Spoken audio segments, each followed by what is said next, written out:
नमस्कार, मैं हूं शरद द्विवेदी और हे प्रभु आनंद दाता विशेष प्रस्तुति आपका पुनः फिर से बहुत स्वागत।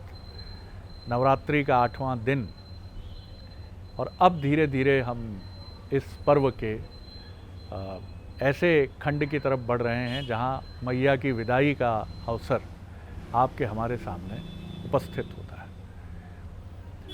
और पहले दिन से लेकर अष्टमी तक जब भंडारा और एक तरह से हम नवमी के ठीक पहले माँ की विदाई के लिए पूरी तैयारी कर लेते हैं और जो बांग्ला भाषी हैं सिंदूर खेला भी संपन्न हो जाता है, जो बहुत ही सुंदर पर्व है, बहुत प्रिय है हम सभी को, वो जहाँ स्त्रियाँ सिंदूर खेला करती हैं और जैसा हम होली में गुलाल खेलते हैं वैसे उनके यहाँ बांग्ला परिवेश में सिंदूर खेला किया जाता है। और सिंदूर का वो लाल रंग उन सुहागिन स्त्रियों के चेहरे पर ऐसा खिलता है कि वो ऐसा लगता है कि जीवंत देवियों के एक समूह में बदल जाती है। ऐसा लगता है कि माँ जाने के पहले अलग अलग स्वरूपों में प्रकट हैं और वही खेल कर रही हैं कि अब मैं चली, तुम लोग सुखी रहो, संपन्न रहो, अच्छे से रहो और फिर अगले वर्ष जब मैं आऊँगी तो विषय रूपी अपने जो विकार हैं इनको दूर रखना, क्योंकि अपनी माँ के पास आते हो तो विकार मुक्त होकर ही आना। जितने तुम विकार मुक्त होगे, जितने तुम छल प्रपंच कष्ट चिंता अवसाद नैराश्य दुख क्रोध जितने भी ये सब हमारे विषाद और हमारे विकार हैं, इनसे हमारी मुक्ति और माँ से एक आत्मीय मिलन, इसकी पृष्ठभूमि का तैयार होना। आज जो विषय मेरे मन में है वो विषय है माँ गौरी। अब अष्टमी के दिन संयोग या विधान ही है कि माँ गौरी की आराधना हम अष्टमी पर करते हैं। तो ये गौरी शिव जी की गौरी हैं, गणेश जी की माता हैं और जैसा नाम से स्पष्ट है गौरवर्ण शुभ्र, बिल्कुल एक तरह से शुभांगी। तो ये जो स्वरूप है माँ का गौरी, मतलब इसको सुनकर ही ऐसा लगता है कि एक बड़ी धैर्यशीला माँ, जिनके चेहरे पर जैसा एक अंक पहले प्रोफेसर गोस्वामी हमें बता रहे थे कि तपस्विनी स्वरूप है माँ का, और शिव जी की अर्धांगिनी तो तपस्वी ही हैं। माँ गौरी की अगर हम बात करें, पार्वती की बात करें, तो उनकी छवि मेरे मन में और हम सभी के मन में एक तपस्विनी की है। तो ज़्यादा इस पर मैं क्या बोलूँ ना, मैं इसका अज्ञानी के क्या रोशनी डालूँ, भावावेश में आकर बहुत सारी बातें कह जाता हूँ। आप भी सोचते होंगे कि, लेकिन ये राह ही ऐसी है कि जहाँ अगर आप उतरते हैं तो बहुत सारी चीज़ें मन में बहने लगती हैं, किसी जंगली झरने की तरह। मेरे साथ हैं मानस मर्मज्ञ भगवत गीता के अध्येता प्रोफेसर सुरेंद्र बिहारी गोस्वामी, जिनसे माँ गौरी के स्वरूप पर अष्टमी पर आप और हम सब चर्चा सुनेंगे। प्रणाम कर रहा हूँ जी। मैं आपका विश्लेषण सुन रहा था जी। आपके विश्लेषण में मुझे मैया के दोनों स्वरूप की झलक मिली, तो मैं आज आपसे मैया के दोनों स्वरूप पर चिंतन करूंगा। जी। आपने जहाँ सिंदूर को खेल के रूप में परिभाषित करते हुए मैया कालिका का स्मरण मुझे दिला दिया। वाह वाह वाह। जो अलग अलग स्वरूपों में है, कहीं गढ़कालिका बन जाती जी, हैं, जी। कहीं महाकाली बन जाती हैं, कहीं काली के नाम से जानी जाती हैं। तो मैं उनके स्वरूप को भी प्रणाम करते चलूंगा, फिर गौरी के स्वरूप को प्रणाम करना चाहूँगा। काली के प्रकाट्य की अलग अलग प्रक्रियाएं हैं। काली का प्रकाट्य सबसे पहले गौरी से ही हुआ है। ओह वाह। ये गौरी से इसलिए हुआ है कि अपरिमित तप करके पार्वती ने शिव को प्राप्त किया। शिव को प्राप्त करके वो कैलाश आ गई। कैलाश में गणेश के प्रकाट्य का प्रसंग है। तो जब गणेश के सिर का शिरच्छेदन हुआ, गणेश के मस्तिष्क का, शिव ने त्रिशूल से प्रहार किया। सारे देवता गणेश से पराजित हो गए थे, तब शिव ने उनका शिरच्छेदन किया। तब सभी लोगों के देखते हुए मैया गौरी जो गणेश की महतारी हैं, मैया गौरी जो गौरा की गौरी हैं, कर्पूर गौरम की गौरी हैं, उन्होंने अपना विशद स्वरूप प्रकट किया जो वो संहार कारिणी रूप में स्वरूप बनाती हैं। जी। तब उन्होंने अपने काली का स्वरूप प्रकट किया, लपलपाती जीभ के साथ जब महिषग्ने महामाए काली काली महाकाली का स्वरूप धारण किया, तो उस स्वरूप से त्रिलोक कपने लगा, तीनों लोग। देखिए, शिव तांडव करते हैं, तांडव की शक्ति ही काली है। वाह। शिव जो तांडव करते हैं, तांडव के दो भाग हैं, एक तांडव लास्य में करते हैं और एक तांडव क्रोध की अवस्था में करते हैं शिव। तो शिव के जो तांडव की मूल शक्ति है वो काली है। अच्छा। तो भगवती काली के रूप में जब प्रकट हुई तो त्रिलोक हिल गया। उनको लगा लपलपाती जीभ से जब वो स्वरूप शिव जी ने देखा और सारे लोगों ने, उन्हें लगा, अब भी उन्होंने कहा मैं पूरे त्रिलोक को भस्म कर देती हूँ, अभी मुझे मेरा पुत्र चाहिए। तो मैया ने पहली बार काली का स्वरूप वहां प्रकट किया। मैया जब शुंभ निशुंभ का वध करने के लिए आई, तो जब शुंभ निशुंभ का वध करने के लिए आई मैया, और मैया ने जो है युद्ध क्षेत्र में शुंभ निशुंभ के साथ युद्ध करना चाहा, तो उन्होंने प्रतापी दो दैत्य भेज दिए, चंड मुंड। चंड मुंड, चंड और मुंड दोनों बड़े प्रतापी दैत्य थे। तो मैया ने जब हुंकार भरा, तो मैया के हुंकार के साथ ही मैया का एक स्वरूप महाकाली के रूप में प्रकट हुआ। अच्छा।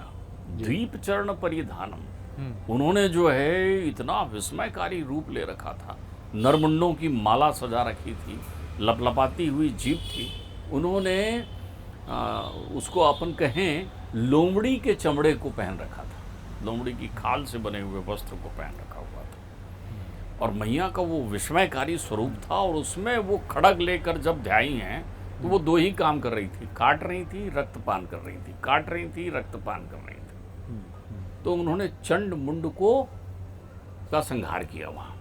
तो जब मैया महाकाली ने चंडमुंड का संहार किया, तो मेरी भगवती ने उन्हें चामुंडा का नाम दिया। तो महाकाली ही चामुंडा है। और मैया का जो नवारण मंत्र है, बीज मंत्र है, उसमें इन्हीं चामुंडा की स्तुति की जाती है। ओम ऐं ह्रीं क्लीं चामुंडाय विच्चय। तो ये वही चामुंडा है।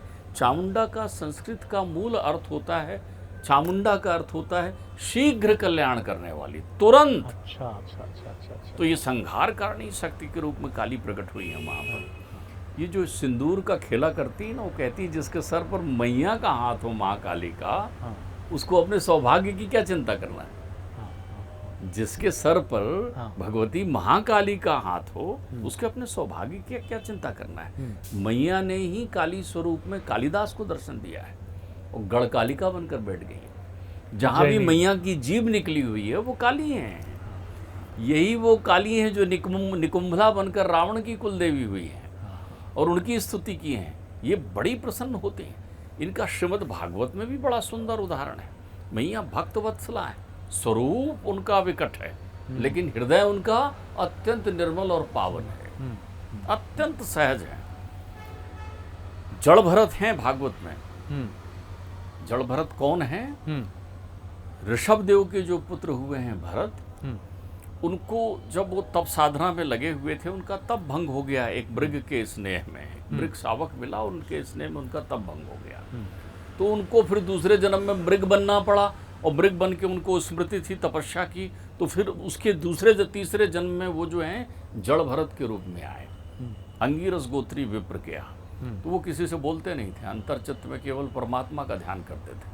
विशाल शरीर था उनका, मौन रहते थे हमेशा, वो जो कहे वो कर देते थे। जहाँ वो रहते थे वहीं स्थिर थे, इसीलिए जड़ भरत। नहीं, जड़ भरत इसलिए हो गए थे। देखिए, आदमी ने जड़ का एक अर्थ होता है मूढ़, जो मूढ़ हो जाता है, मूर्ख हो जाता है, बोले ना, बातचीत ना करे, गुमसुम रहे, इसलिए जड़ है। नाम उनका भरत था, नाम उनका भरत था, लेकिन उनकी सहजता को, मौन को, उनके व्यवहार को लोगों ने जड़ भरत का नाम को दे दिया। तो डाकुओं के सरदार ने नर बलि देने की सोची, वो कालिका के उपासक थे। लेकिन देखिए, उपासना दो रूपों में होती, जो ये समझते हैं कि मैया कालिका तंत्र की देवी है, वो ये अपनी जानकारी बिल्कुल सुधर कर लें कि मैया कालिका ममता की देवी है। ममत्व है, वो तारणहार हैं, वो दुष्टों पर क्रोध करती हैं, किसी को शत्रु नहीं समझती। वो तो मनुष्य के कल्याण के लिए ही उन्होंने ये स्वरूप धारण किया है।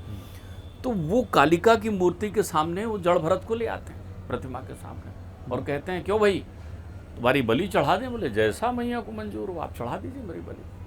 उनने अपना सर रख दिया और जैसे ही उन्होंने खड़ग उठाया तो चामुंडे मुंड मालिनी प्रकट हुई। वो तुरंत मूर्ति को फोड़ कर निकली और सारे डाकुओं का, दस्युओं का संहार किया और बच्चे की रक्षा की और हाथ फेरा। कल्याणमयी है देवी भगवती, कल्याणमयी। ये शारदा स्वरूप में भी मैया हैं, यही बुद्धि विलास हैं, यही शक्तिदायिनी हैं। तो मैया काली का मंत्र पिताश्री कहा करते थे, काली काली महाकाली, काली के परमेश्वरी, सर्वानंद करो देवी, नारायणी नमस्तुते। तो वो सबको आनंद देने वाली हैं। अब हम कृपालु गौरी की ओर प्रणाम करना चाहते हैं। जी भैया गौरी का स्वरूप जो है अत्यंत निर्बल है। वो साधिका की वेशभूषा में होती हैं, स्वरूप साधिका का धारण कर रखा है उन्होंने, लेकिन गौरी की कृपा से गृहस्थ का जीवन कल्याण में हो जाता है। गौरी जो है वो आपके मन की इच्छा को पूरी करने वाली है। इसीलिए कुंवारी कन्याओं में विधान केवल मन की इच्छा को। आप ये देखिए गौरी से दो अर्थ देखिए। गौरी से मिलने मैया दो बार जाती। सीता है त्रेता युग में तो गौरी के दर्शन के लिए जाती। हमारे यहाँ विधान है कि कन्याओं को गौरी का पूजन करना ही चाहिए और गौरी अब अभिवांछित फल प्रदान करती हैं। अब उन्हें कृष्ण चाहिए। 10,000 लोग बाहर खड़े हुए हैं अस्त्र शस्त्र लिए हुए, वहां पर शिशुपाल हैं, शिशुपाल जैसा वीर, जरासंध खड़े हुए हैं वहां पर, बड़े बड़े सुभट आ गए हैं। कहाँ? रुक्मणी के स्वयंवर में। और मैया सीता के स्वयंवर में समस्या है कि वो धनुष कैसे टूटे। सुकोमल है राम, मंदिर से दर्शन करके लौटी तब तक राम से नहीं मिली मैया सीता। किशोर राम जो है वो बगीचे में फूल पुष्प चुन रहे हैं, मैया की नजर नहीं पड़ी। निकली और एक नजर पड़ी तो ठिठक गई। राम भी ठिठक गए, जन्म जन्मांतर के जुड़े हुए लोग हैं, ठिठक गए। तो फिर वहाँ बाबा लिखते वो फिर से गई गौरी के पास तुरंत, क्योंकि उनको यहाँ पर अंतर्चित्त में ये प्रेरणा हो गई दृश्य देखते ही कि यही मेरे नाथ। तो गौरी के पास जाती, वहाँ वो कहती मनुजा ही राचे हूँ। वो मैया से प्रार्थना करती हैं पहले जा करके कि मनुजा ही राचे हूँ मिले ही सोबर, सहज सुंदर सांवरो। सांवरो चाहिए, करुणा निधान सुजानशील, स्नेह जानत रावरो। यही भांति गौरी अशीष सुनशीय, सहित ही हर्षी अली, तुलसी भवानी पूज पुनि पुनि, मुदित मन मंदिर चली। मुदित रहेगा, गौरी से मिलकर आ रही ना तो मुदित तो होंगी। मोदक का प्रसाद ग्रहण किया, गणेश जी तो वहीं बैठे हुए। गौरी हमेशा, इसलिए आप देखिए विप्र आपके घर आता है, पूजन कराता है तो कहता है गौरी गणेश का पूजन करिए। तुरंत मंत्र पहला बोलता है, सर्व मंगल मंगले शिवे सर्वार्थ साधिके शरण्ये त्र्यंबके गौरी नारायणी नमस्तुते। अब गौरी का पूजन किया है तो गणेश का पूजन आप करेंगे ही। जैसे गणेश प्रथमेश हैं वैसी सर्वमंगला गौरी है। आपके जीवन में शुभता आ जाए, निर्विघ्न हो जाए, लेकिन मंगल कब होगा? बिना गौरी के आपके जीवन में मंगल नहीं हो सकता। मंगल नहीं। यत्न जो सारे विफल हुए और भई न नैया पार। जब आपके सारे प्रयत्न विफल हो गए, नैया पार नहीं हो रही, क्योंकि मैं के खूंटे बंद रही जीवन की पतवार।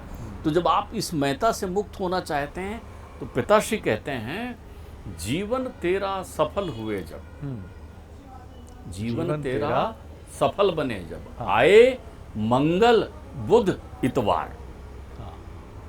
जब तक तेरे जीवन में 3 दिन नहीं आएंगे, मंगल का दिन नहीं आएगा, बुधवार का दिन नहीं आएगा और इतवार का दिन नहीं आएगा, तब तक तेरा जीवन सफल नहीं होगा।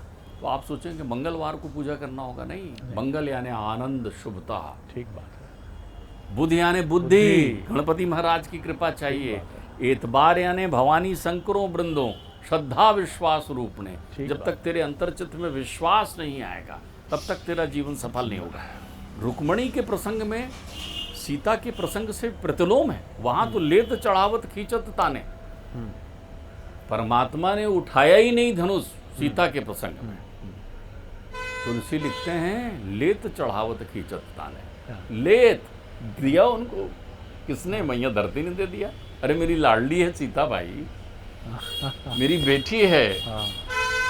तो उन्होंने, धरती ने अपना सारा गुरुत्वाकर्षण खत्म कर लिया और दे दिया परमात्मा के हाथ में। परमात्मा ने सहजता से उठाया और प्रत्यंचा करके टूट गई बदन। दिया ना, क्योंकि वहां आंख बंद की हुई सीता जी बैठी है। देखो गौरी मैया तुमने कहा है, देखो गौरी मैया तुमने कहा है। तो गौरी मैया ने कहा, मैया धरती को जिसके आधार पर वो टिका हुआ है, उन्होंने कहा लेत चढ़ावत खींचत ताने। यहाँ तो सारी चीजें प्रतिकूल है। भीष्मक का पुत्र जो है रुक्मी, वो तो कृष्ण का द्वेषी है। सारे द्वेषी दैत्यों को बुला रखा है, स्वयंवर कर रहा है। स्वयंवर का अर्थ होता है एक कन्या को ये अवसर देना कि वो अपने वांछित वर के गले में वरमाला डाले। स्वयंवर। लेकिन यहाँ स्वयंवर थोड़ा प्रतिकूल है। यहाँ उसने अपनी बहन को कह रखा है कि स्वयंवर तो है, किंतु तुम्हें वरमाला शिशुपाल के गले में ही डालनी है। तो ये स्वयंवर तो है नहीं, जहाँ पर कन्या की स्वतंत्रता नहीं है। पिताजी चाहते हैं, भीष्मक, महतारी चाहती है कि इनका विवाह जो है कृष्ण के साथ हो। कृष्ण आ रहे हैं वहाँ से, तो अब निकलना है इनको। देखिए, संसार का सबसे पहला प्रेम विवाह में अपहरण कृष्ण और रुक्मणी का है। रुक्मणी का है, ठीक बात है। क्योंकि वो प्रेम परमात्मा और प्रकृति का है। तो जब वो मंदिर पहुंचती हैं तो वहाँ भी वो भवानी की वंदना करते हुए कहती हैं कि हे गणेश की माँ। वो कहती हैं कि मैं तुम्हारी सुत समेत वंदना कर रही हूँ भवानी, तुम्हारे पुत्र को भी प्रणाम कर रही हूँ, तुम्हें भी कर रही हूँ। गौरी मेरी अभिलाषा पूरी करो, पूर्ण करो। तो वहाँ भी मूर्ति बोलती है, जैसे यहाँ भी मूर्ति बोलती है वैसे वहाँ भी बोलती है जी। और भगवती जो है उनको आशीष देती हैं। वो मंदिर से बाहर निकलती हैं, बाहर कृष्ण जी खड़े हुए हैं, कृष्ण का हाथ पकड़ती हैं और रथ में बैठ कर जाती हैं। सारे पराजित होते हैं। तो गौरी प्रत्येक घर में पूजी जाए। और मैया के अनेकों अनेक रूप हैं, आप विस्मृत मत होइए। बहुत सारे लोग ऐसे हैं, अरे ये फोटो लगा लिया, अब ये नहीं लगाया, ये फोटो लगा लिया। अरे आपको माँ की फोटो लगाना है। जो भी आपने चित्र देखा है माँ का, तस्वीर से कुछ नहीं है, आपके अंतर्चित्त में जो भी छाया अंकित हो गई महतारी की। देवी भागवत की मानसी भक्ति कहती है, आप केवल मैया के चरण देखने का प्रयत्न करिए। सुंदर चरणों में माहुर लगे हुए हैं, मैया ने नाना प्रकार के अलंकरण पहन रखे हैं और मैया का तेजस्वी चरण जो है, जिसके तलवे भी गुलाबी दिखाई पड़ रहे हैं, उन चरणों को देखिए और शीश रखिए। तो आप ध्यान रखिए, आपकी पूजा भी हो गई और मैया की कृपा भी हो गई। बहुत सुंदर बात आपने कही है, बहुत ही अद्भुत वृत्तांत है। और आपके मुखारविंद से सुनकर उसको, उस अनुभूति के तल तक भी कुछ स्पर्श हो जाता है हमारा, जहाँ पहुँचना भक्ति का बहुत ही आरंभिक स्वरूप है।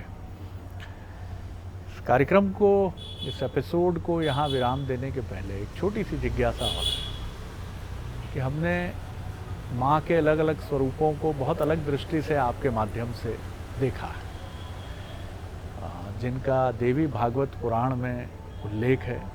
और बहुत ही, जिसको कहा जाता है, जैसे तुलसी, मैं बिल्कुल विस्मरण नहीं कर पाऊँगा उसको, तंत्र पीठों का भी जो स्वरूप है, मध्य प्रदेश में भी जिस तरह से हम देखते हैं, दतिया की बात करें और नलखेड़ा की बात करें, थोड़ा सा इस पर एक बहुत सुंदर आपने प्रश्न किया है जी, बहुत सुंदर प्रश्न किया है जी। सबसे पहले आप एक बात समझ लें,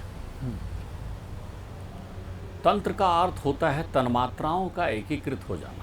तन्मात्राओं का जी, जितनी तन्मात्राएं हैं, शब्द स्पर्श रूप रस गंध, हाँ, इन तन्मात्राओं से गहरी मित्रता हो जाना, एकाग्रता हो जाना आपका, वो तंत्र कहलाता है। तंत्र कहलाता है। देवी भागवत में, देवी सूक्तम में, दुर्गा सप्तशती में और इसके अतिरिक्त अन्य उपसंहिताओं में भी तंत्र की बड़ी विशद व्याख्या की गई है जी। तंत्र तन्मात्राओं से, एकाग्रता के आधार पर। हाँ। देखिए, आपको एक छोटा उदाहरण बताऊं।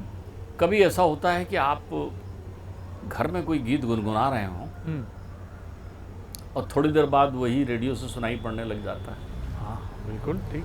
कभी ऐसा आपके जीवन में होता है कि आप किसी को मन ही मन याद कर रहे होते हैं और वो सामने आ जाता है, या उसका फ़ोन तो आप कहते हैं अरे तुम्हारी उम्र 100 साल होगी, मैं अभी याद ही कर रहा था। ये मानसिक तन्मात्रा का एक सहज उदाहरण है।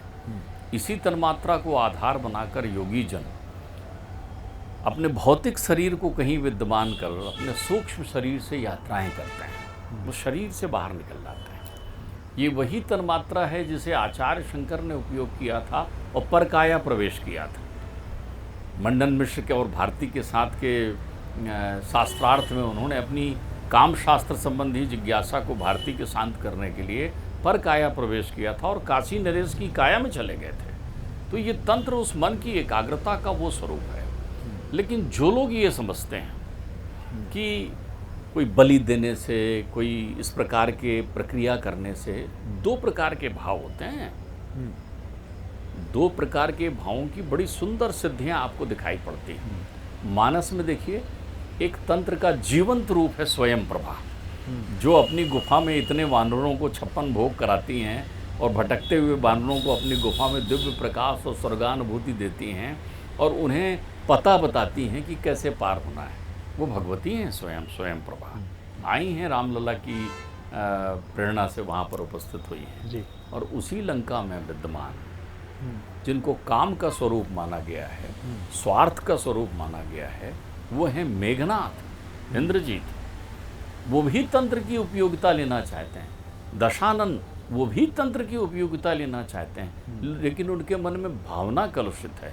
वो देवी को प्रसन्न इसलिए करना चाहते हैं ताकि उनसे जो कुछ प्राप्त हो उससे देवी पति के विरुद्ध उसका उपयोग किया जाए, जनहित के विरुद्ध उसका उपयोग किया जाए। तो ऐसी साधनाएं सफल नहीं होती। तो जितने भी यज्ञोचित हैं, आप ये भी बात समझिए, अग्नि में आपके पास में मिर्च का एक बीज दिखाऊं, आप देखिए मिर्च का बीज है, आप उसको छू के भी देखेंगे, अच्छा है मिर्च का बीज है। आपकी कोई क्रिया प्रतिक्रिया उस रूप में नहीं होगी, और वही जलती हुई अग्नि में मैं आपके सामने डाल दूं तो फिर क्या होगा? आप छींकने खांसने लग जाएंगे। तो ये तंत्र इसी स्वरूप में है। तंत्र को आप एक पौधे के उदाहरण से भी समझ सकते हैं। एक छोटा बीज डाल दीजिए आप, तंत्रिका का उपयोग देखिए, एक छोटा बीज आप एक गमले में डाल दीजिए, इतना सा बीज, और उसमें आप खाद पानी इत्यादि देते रहिए, वो बीज छोटा सा पौधा बनेगा, पौधा बन के बढ़ता चला जाएगा। अब बीज को आप तौल लीजिए डालने के पहले कि क्या था, तो तौलवी में भी नहीं आएगा बीज। उसमें जितना पानी आपने डाला, जितना खाद आपने डाला, सबका आप तौल कर लीजिए। अब जो कुछ उसमें डाला सब वापस निकाल लीजिए। उसके बाद ये अपरिमित जो वजन आ गया, ये कहाँ से आ गया? ये तंत्रिका उसी में विद्यमान थी जिसने उसको ये स्वरूप दे दिया। तो जो अंतर चित्र की एकाग्रता से आपको तन्मात्राओं के एकाग्र करने में, तंत्र में वो क्षमता होती है जब आदमी मौन होकर भी बोलने लगता है। तंत्र में शिव जी का प्रवचन कैसे होता है? शिव जी बैठे होते हैं चुपचाप, देखो चुपचाप बैठते हैं, लोग बैठे रहते हैं और सबको शिव जी बोलते हुए दिखाई पड़ते रहते हैं, उनकी आवाज़, लेकिन शिव जी नहीं बोलते। तंत्र की अधिष्ठाता है वो। जब मौन भी बोलने लगता है, जब आपकी बंद आंखें हैं और आपको सृष्टि दिखाई पड़ रहा है, तो आपकी मित्रता हो गई ना रूप से, आपकी मित्रता हो गई ना शब्द से। तो तन्मात्रा का ये उपयोग है। तंत्र के पाखंड का खंडन किया था शंकराचार्य जी ने, वो आए ही इसलिए थे। वो तंत्र के उस समय के स्थापित क्षेत्र, जिसको अपन आसाम में जो स्थान है भगवती का, कामाख्या, वो कामाख्या गए, वहाँ तांत्रिकों ने उन पर अभिसार किया। पद्मनाभ, वहाँ उनको भगंदर रोग हो गया था, अभिसार से प्रतिकूल अभिसार किया। तो भगंदर ने कहा आपकी तो कनखियों से आप इस अभिसार का उत्तर दे सकते हैं, किंतु आप बोले मैं इन्हें बताना चाह रहा हूँ कि अद्वैत क्या है, मैं इन्हें समझाना चाह रहा हूँ। पद्मनाभ ने उस अभिसार का प्रतिसार किया था और उनको स्वस्थ किया था वहाँ पर। तो तंत्र में उन्होंने ये बताया कि मांस का क्या अर्थ होता है। मासा भक्षेत यदा मूत्रम तद मासाम भिजाम में हम एतन मासा मासत्वम प्रविदंति मनीषणा। मैया किसी का वध नहीं करना चाहती। मांस का अर्थ होता है जैसा तुम मुझे यहाँ भक्ष रहे हो वैसा मैं तुम्हें वहाँ भक्षूंगा, वो जीव कहता है। जैसा भक्षण तुम मेरा यहाँ कर रहे हो और मुझे अवसर मिल गया तो वहाँ मैं ऐसे ही तुम्हारा भक्षण करूँगा। देवी है महतारी, कोई बलि नहीं चाहती। महतारी किसी प्रकार की किसी को प्रतिकूलता नहीं चाहती। तो ये इसके दो स्वरूप हैं।